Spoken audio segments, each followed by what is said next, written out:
You find yourself standing in a narrow corridor deep within the Forbidden City, the year 1720. The walls around you are painted in imperial yellow, but the air tastes of fear and jasmine incense. Your silk slippers make no sound on the polished stone as you follow the elderly eunuch ahead of you, his shadow dancing in the flickering candlelight. You are 15 years old, and you have just been selected as one of the emperor's newest concubines. The eunuch stops suddenly and turns to face you, his eyes holding a mixture of pity and cold efficiency. "Listen carefully, child," he whispers, his voice barely audible above the distant sound of water trickling from ornamental fountains. "What I am about to tell you will determine whether you live or die in this place. These are not mere customs or traditions. They are the invisible chains that bind every woman who enters the Son of Heaven's bedchamber." Your heart pounds against your ribs as you realize that everything you thought you knew about imperial luxury and honor was a beautiful lie. The real rules of the harem are about to be revealed, and they are stranger and more terrifying than anything you could have imagined. Before diving into these forgotten stories of survival and suffering, if you enjoy learning about the hidden truths of history, consider hitting that like button and subscribing for more content like this. And please, comment below to let me know where you're listening from. I find it incredible that we're exploring these ancient stories together from different parts of the world, connected across time and space by our shared curiosity about the past. The first rule they teach you is the most fundamental: you must never, under any circumstances, turn your back to the emperor. This seems simple enough until you realize what it actually means. When the Son of Heaven enters his chambers, you must somehow maneuver yourself so that you are always facing him, even as you undress, even as you move about the room, even as you perform the most intimate acts. The women who came before you have developed an almost supernatural ability to move sideways, to pivot and glide like dancers, never once allowing their spine to face the man who holds their life in his hands. But why? The answer lies in the paranoid mind of absolute power. An emperor who rules over 300 million subjects knows that death can come from anywhere, even from the soft hands of a beautiful woman. A concealed needle, a hidden blade, poison under the fingernails. These are the weapons that haunt the dreams of the most powerful man on earth. Your back turned toward him represents a moment of vulnerability where anything could be hidden, anything could be drawn. You learn this lesson from watching Mei Lin, a concubine who has survived 3 years in the harem. She moves through the emperor's chambers like water, never abrupt, never showing her back. When she needs to reach for something behind her, she turns in a graceful arc, her eyes never leaving the emperor's face. When she removes her robes, she does so with a fluid motion that seems choreographed, each garment falling away while she remains in an eternal state of partial genuflection. The second rule is even more disturbing. You must never speak unless spoken to, and when you do speak, you must refer to yourself in the third person. You are not I, you are this unworthy slave or this lowly concubine. Your individual identity, your sense of self, must be erased the moment you enter his presence. The emperor does not make love to people, he makes love to vessels, to objects that exist solely for his pleasure. This linguistic erasure goes deeper than mere protocol. It rewires your brain, forces you to think of yourself as something less than human. Within months, many concubines find that they cannot even think of themselves as I when they are alone. They have become fragmented beings, their very thoughts colonized by the grammar of submission. The third rule involves your eyes, and it is perhaps the most psychologically devastating of all. You must never look directly into the emperor's eyes during intimacy. Your gaze must be fixed on a point just below his chin, creating the illusion of submission while avoiding the dangerous territory of genuine eye contact. But this is not about respect. It is about preventing the emperor from seeing your soul, and more importantly, preventing you from seeing his. Eye contact creates intimacy, and intimacy creates complications. The emperor must be able to use your body without confronting your humanity. If he sees the fear in your eyes, the pain, the desperate longing for home, he might hesitate. If he sees the intelligence burning behind your gaze, he might begin to wonder what you are thinking, what you are planning. And if you see into his eyes, you might discover that the Son of Heaven is just a man, lonely and afraid, desperately trying to prove his divinity through the conquest of women's bodies. But the most twisted aspect of this rule is what happens when it is violated. If you accidentally meet his gaze, you must immediately prostrate yourself and beg forgiveness, not for disrespect but for the presumption of treating him as an equal. The punishment for repeated violations is not death, but something worse. You are sent to serve in the quarters of the eunuchs, where you will spend the rest of your life as a reminder to other women of what happens when you forget your place. The fourth rule governs the most intimate moments of all. During the act itself, you must maintain complete silence unless the emperor specifically commands you to make noise. But this is not about discretion or modesty, it is about control. Your pleasure, your pain, your very breath must be regulated by his will. If you cry out spontaneously, you are acknowledging that you have an independent physical response, a body that exists beyond his control. This cannot be tolerated. The enforcement of this rule creates a horrifying theatre of intimacy. Women learn to hold their breath, to bite their tongues until they bleed, to dissociate so completely from their bodies that they feel nothing at all. The emperor, meanwhile, becomes addicted to the power of commanding response. He might spend an entire night trying to break a woman's silence, not through pleasure, but through pain, through endurance, through the simple assertion of his will over her autonomy. Some women break under this pressure. They develop a condition the palace physicians cannot name, a complete inability to make any sound at all, even when they are alone. They become living ghosts, their voices stolen by the impossible demands of imperial desire. The fifth rule is about timing, and it reveals the mechanical nature of imperial sexuality.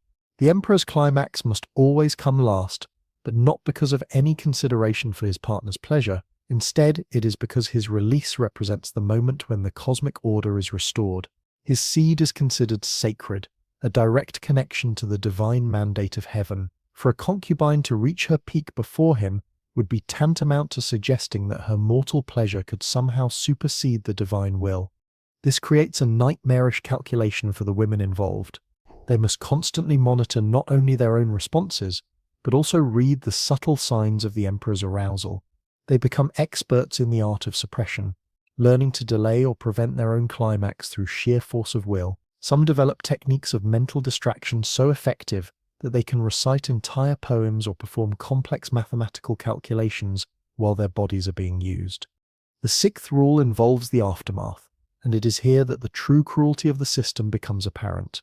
Once the emperor has finished, the concubine must remain in position, usually prostrate, until he gives permission to move.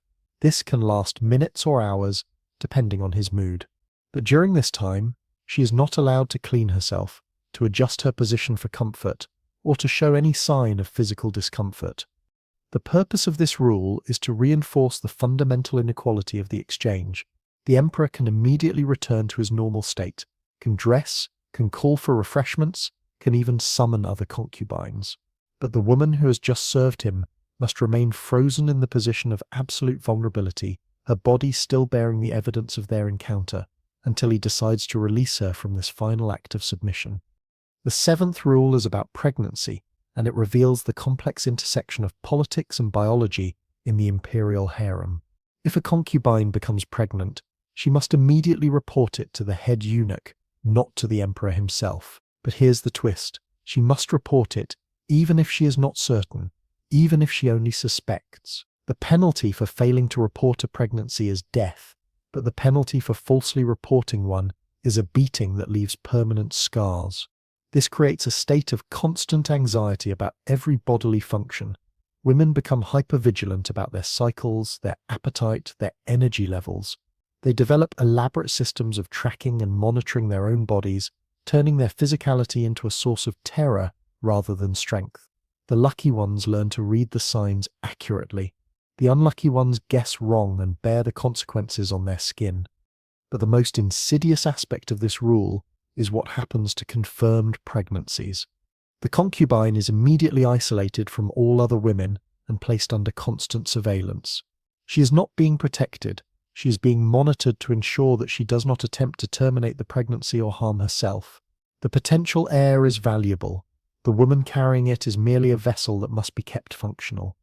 The eighth rule concerns the presence of other women, and it reveals the calculated way that jealousy and competition were weaponized in the Imperial Harem. When multiple concubines are summoned to the emperor's chambers simultaneously, There is a strict hierarchy of interaction. The most favored concubine leads, but the others must participate in specific ways, sometimes as audience, sometimes as assistants, sometimes as competitors in elaborate sexual performances. The psychological impact of this rule cannot be overstated. Women who might otherwise form alliances or friendships are forced to view each other as threats and obstacles.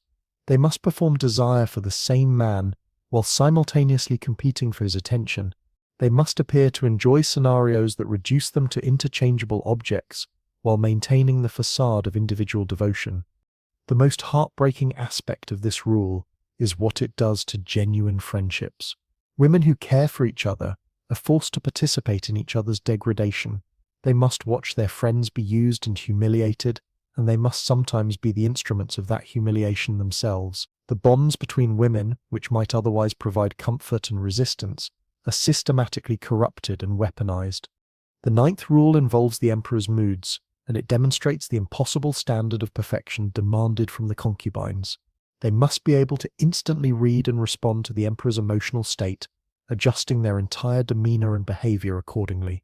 If he is angry, they must be soothing but not presumptuous.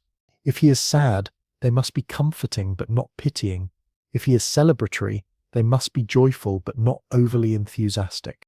This requires an almost superhuman level of emotional intelligence and self-control. The concubines become expert psychologists, studying every micro-expression, every shift in posture, every change in breathing pattern. They develop an intuitive understanding of power and ego that would make modern diplomats jealous. But this expertise comes at a terrible cost. They lose the ability to have authentic emotional responses of their own. The 10th rule is about memory, and it is perhaps the most tragic of all. The concubines must remember every detail of their encounters with the emperor, what he said, what he did, what pleased him, what disappointed him. But they must also forget these encounters the moment they leave his chambers. They must maintain perfect recall in his presence and perfect amnesia outside of it.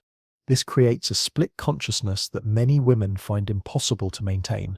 They develop elaborate mental filing systems, ways of compartmentalizing their experiences so that they can access them when needed and suppress them when necessary. Some succeed in this psychological juggling act. Others break entirely, developing conditions that we might now recognize as dissociative disorders.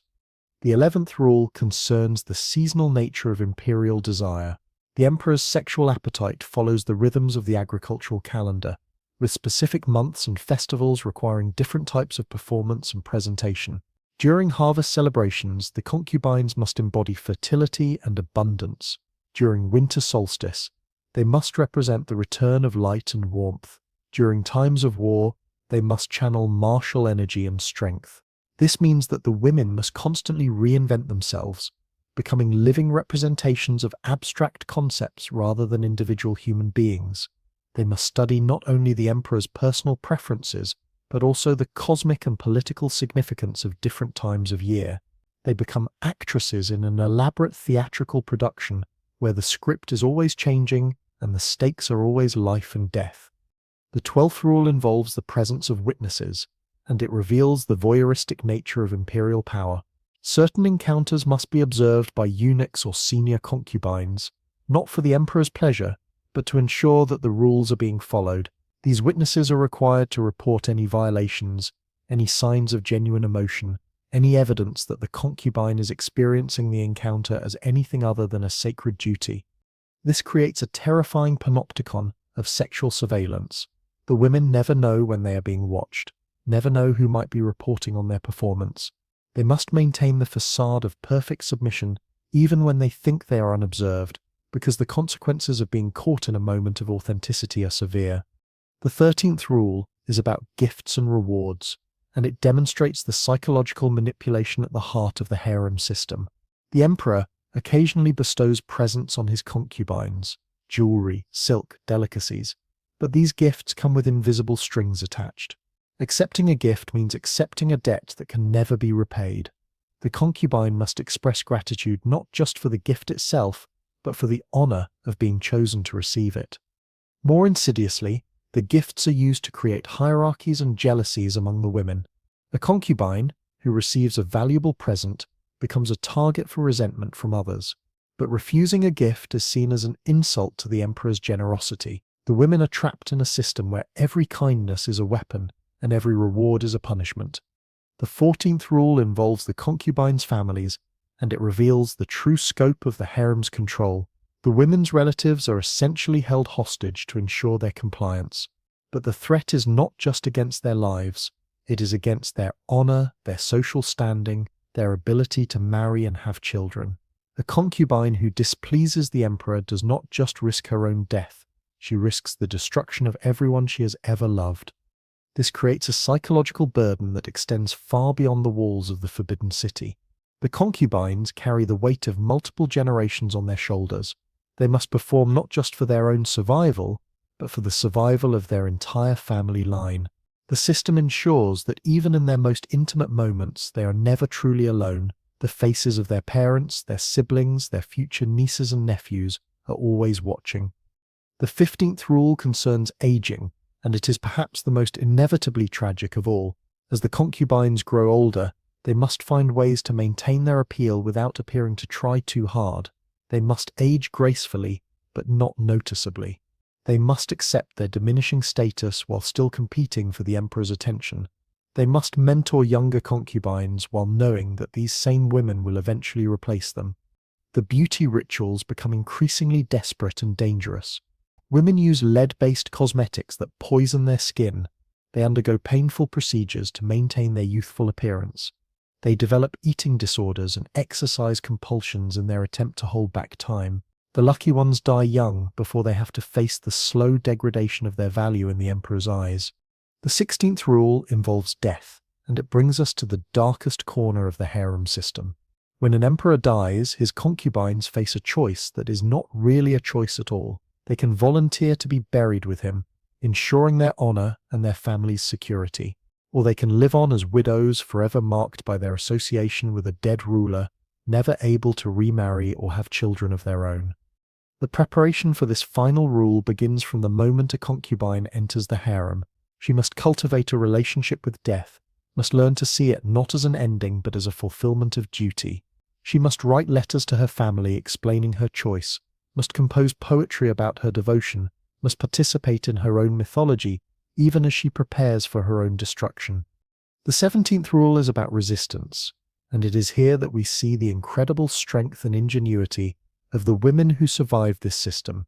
Despite everything designed to break them, they found ways to maintain their humanity, their connections to each other, their sense of self. They developed secret languages, coded conversations, hidden rituals that allowed them to remember who they were beneath the roles they were forced to play. Some forms of resistance were subtle, a glance held too long, a song hummed just slightly off-key, a way of arranging flowers that spelled out messages in a language only other concubines could read. Other forms were more dramatic, elaborate suicide plots, escape attempts, secret pregnancies that were hidden from the palace authorities. The women who attempted these acts of rebellion knew the consequences, but they chose to risk everything for moments of authentic choice.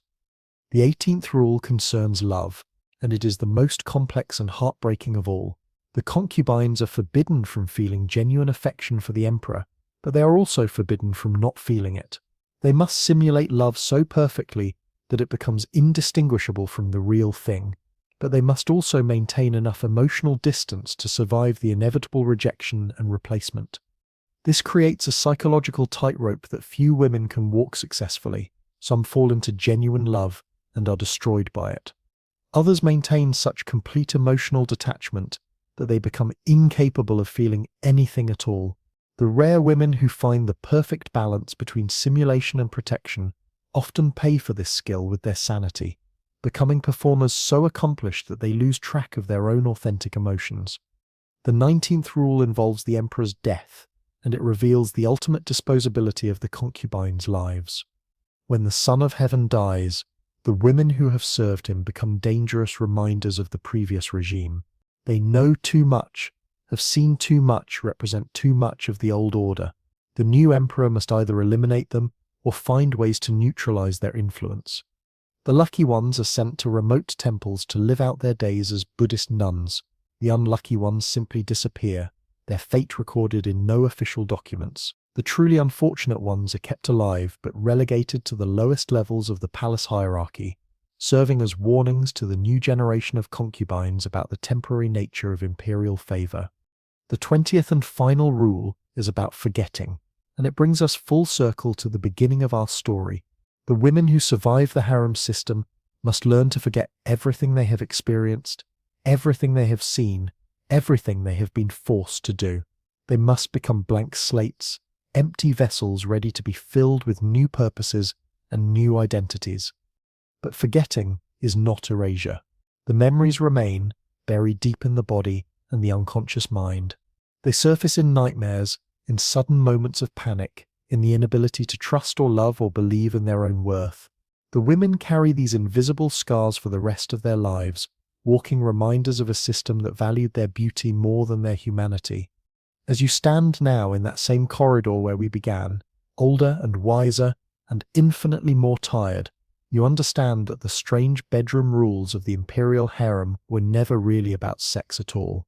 They were about power, the power to reduce human beings to objects, to transform love into performance, to make survival contingent on the complete surrender of self. The eunuch who first whispered these rules to you is long dead, buried in an unmarked grave like so many others who served the Forbidden City. The emperor you knew has been replaced by his son, who has been replaced by his son, in an endless cycle of power and submission. But the rules remain, passed down like a secret language from one generation of women to the next. You have survived by forgetting how to be human and learning how to be a shadow. You have mastered the art of appearing to exist while actually disappearing. You have become an expert in the performance of desire, the simulation of submission, the careful navigation of a world where a single misstep can mean death. And now, as you prepare to whisper these same rules to another frightened 15-year-old girl, you realize that you have become the system you once feared. You are the chain that connects the past to the future, the keeper of knowledge that should have died with the last emperor. You are the reason these strange bedroom rules will never truly disappear, no matter how many dynasties rise and fall. The girl standing before you has the same wide eyes you once had, the same hopeful belief that she is about to enter a world of luxury and honor. You know better now. You know that she is about to enter a world where the strangest rule of all is that in order to survive, she must learn to forget that she was ever human at all. In the flickering candlelight, you begin to speak, your voice carrying the weight of centuries, your words weaving another invisible chain in the endless cycle of power and submission that defines the Imperial Harem. And somewhere in the distance you can hear the sound of water trickling from ornamental fountains, the same sound that welcomed you to this place so many years ago, the same sound that will welcome countless other girls in the years to come. The rules never change, only the faces do.